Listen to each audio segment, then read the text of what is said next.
Hi everyone, আমি সুপর্ণা। আমার একটা ক্লাউড কিচেন আছে। আমার কিচেনের নাম বেঙ্গল ফিউশন, আর আমি সুইগি আর জোম্যাটোতে অ্যাভেলেবেল আছি। ম্যাজিক ফোনে এই মুহূর্তে আমি অ্যাভেলেবেল নেই। তো আজকে একটা অন্যরকম এক্সপিরিয়েন্সের কথা বলবো। অ্যাকচুয়ালি হয়েছিল কি, 2-1 দিন আগে রাত্রিবেলা একটা চিজ ম্যাগির অর্ডার এসেছিল, আর রাত হয়ে যাওয়াতে, প্রায় অনেক রাত 1:30টা নাগাদ রাত হয়ে যাওয়াতে আমার কাছে চিজটা খুব বেশি অ্যাভেলেবেল ছিল না, তাই আমি চিজ খুব কমই দিতে পেরেছিলাম।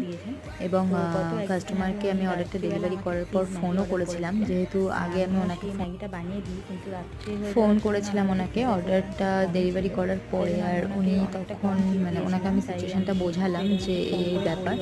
দেন উনি বুঝতে পারলেন এবং আমাকে রিপ্লাইও করলেন যে উনি রেটিং দিয়ে দেবেন। তো অ্যাকচুয়ালি রেটিংটা পাওয়া আমার কাছে খুব বেশি ইম্পর্টেন্ট ছিল না। আমার কাছে ইম্পর্টেন্ট ছিল কাস্টমারকে আমার কন্ডিশনটা বোঝানো। তো উনি খুব ভালো মতোই সেটা বুঝেছেন এবং তারপরে উনি 5 স্টার রেটিং দিয়েছে। তো এটা তো আমার কাছে ভীষণই বড় একটা পাওনা। তো আমি তাকে থ্যাংক ইউ জানাতে চাই।